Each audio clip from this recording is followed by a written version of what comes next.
So today we're going to talk to you guys a little bit about the housing market. We're going to discuss some common questions that we get and just go over a little bit as we start to shift here in housing in the Portland Northwest area, man.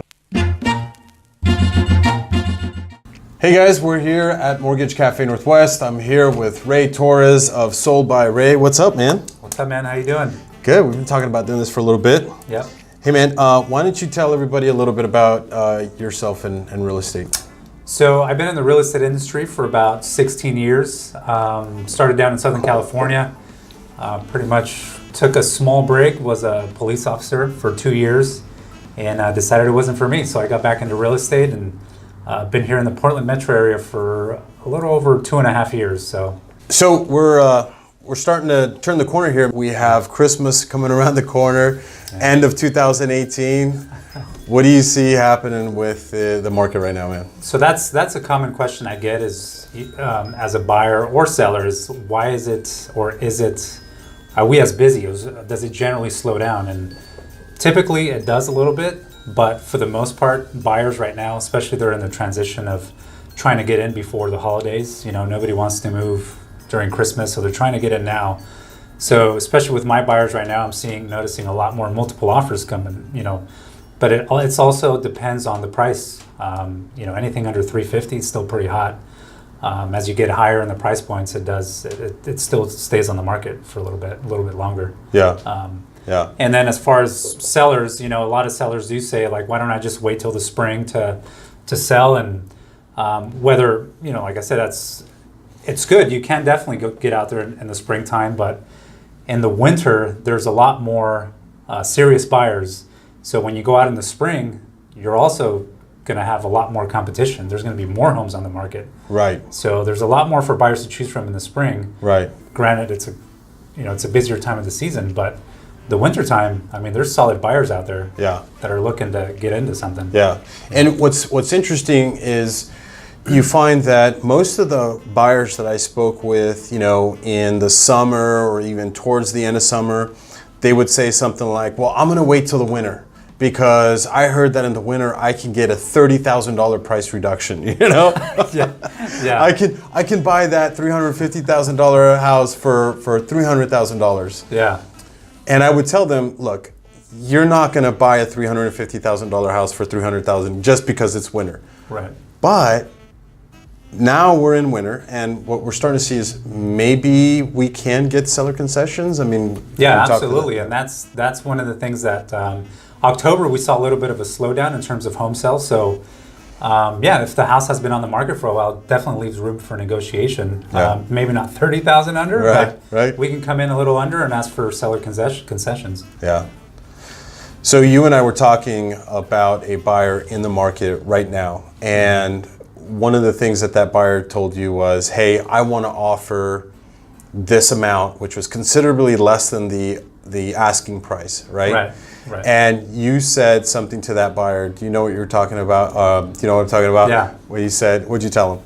So he wanted to come in, I believe, altogether it would have been $25,000 under asking, which is, right. You know, it was under the $300,000 price point. So that's a pretty big reduction. A lot of times, seller kind of takes offense to that and doesn't even want to, and that's something I do. I will, if my clients want to go in at that, hey, it's their money, they're the ones that are paying for it, that's totally cool, but I do advise them that, hey, seller may not counter, they may not even want to deal with us, and that's exactly what happened. They're just going to ignore you and blow you off altogether. They pretty much just ignored us and, you know, said, hey, we're not even countering because we're so far off, right, that it's not going to work. So, and again, that's one of the things I try and advise my buyers is, hey, I take a look at the comparables, you know, the home is priced right. We can definitely go under, but, you know, this is what the homes are selling. We still have to be somewhat comparable to that. For sure. Yeah. For sure. Right. So maybe now in this market, you're not getting a $30,000 price reduction, but depending on how long the home's been on the market,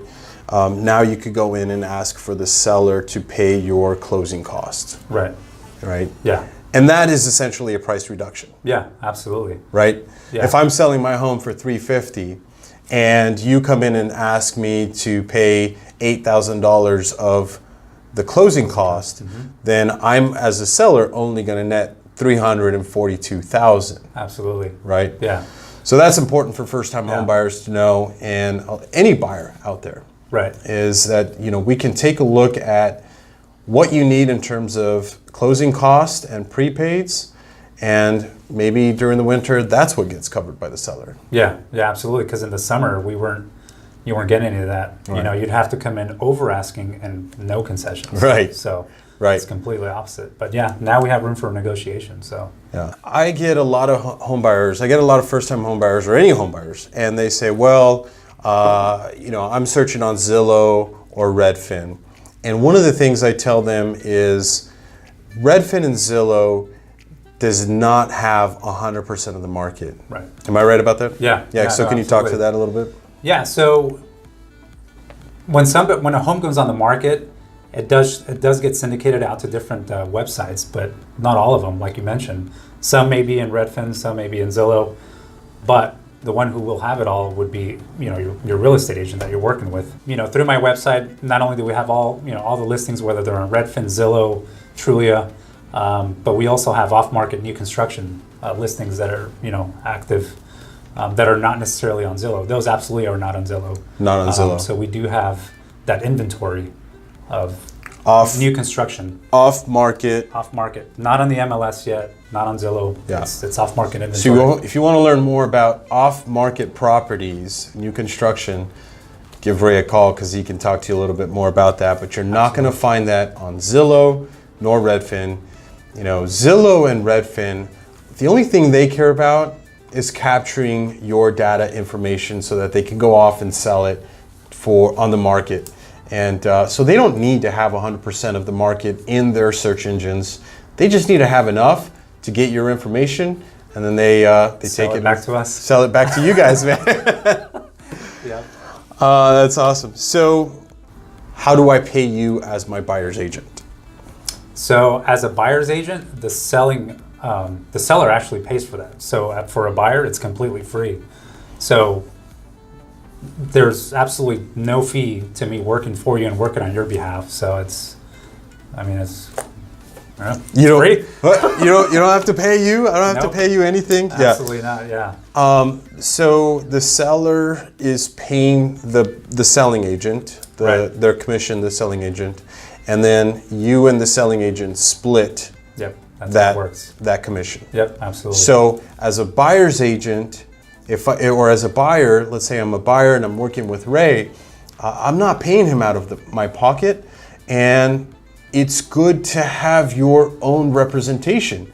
It's good to have your agent working on your behalf rather than working with the listing agent, because the listing agent represents the seller, and that's his sole duty. Although, you know, some can do both sides, but like Adrian said, you want somebody representing you. The selling agent, his sole responsibility is to protect that seller and net him the most money. So how are you going to put your trust in that he's going to do the same for you, right. in a transaction? Right. And if I don't have to pay you out of my pocket, why wouldn't I have my own representation, which would be you? Yep, absolutely, absolutely. Right. Awesome, man. And it's the same thing for a mortgage lender. You know, you don't have to pay your mortgage lender out of your pocket. And if you ever have a mortgage lender saying, well, I'm going to charge you $500 or $1,000, I've heard some horror stories, for a consultation, run. Give us a call, run away, and let's get that person reported to the state, because that is not cool. Oh, another thing I wanted to talk about too was the a lot of times, especially right now that homes are kind of flying a little bit within that price point, but especially in the summertime where buyers were like, man, I'm not finding that house, or I'm wanting to be in this neighborhood, but there's just not enough. So that's one of the things that I'll do. It's kind of the old school way, but I'll hit the phones and I'll knock doors and try and find that off-market property for you that'll that's in that right neighborhood that you want. So all right, so something just so I'm clear, I'm a buyer, I'm out there, and I say, listen, I absolutely want to be in the Tigard school district, this Tigard High School district, and I want my younger son to be in Fowler. You go out there, you search, you can't find anything, and what you're saying is, what do you do? So it's kind of finding the off-market property. So I essentially take your criteria, that's your 3 bedrooms, 2 baths, in that school district. I take that, but I pull properties that are not on the market. So I reach out to the owners directly to see if they want to sell, and that's we can do off-market deals that way. So Yeah. So not just because there are people out there that are looking to sell. Right. You just got to have somebody to go out there and find them. And find them and ask them. And ask them, absolutely. And that's one of the things that you've done as you started your business in real estate and here in the Portland area is you're not afraid to go out and knock on doors looking for that property. Yep, absolutely. Right. And to me, obviously doing videos like this is great, but there's nothing like that human interaction of either being on the phone or face to face, and the ability to connect with people is a lot better that way. I think people Right. can just see the trust in you, so I prefer to do that. Right. Yeah. That's great, man. It's great. So where do these guys find you?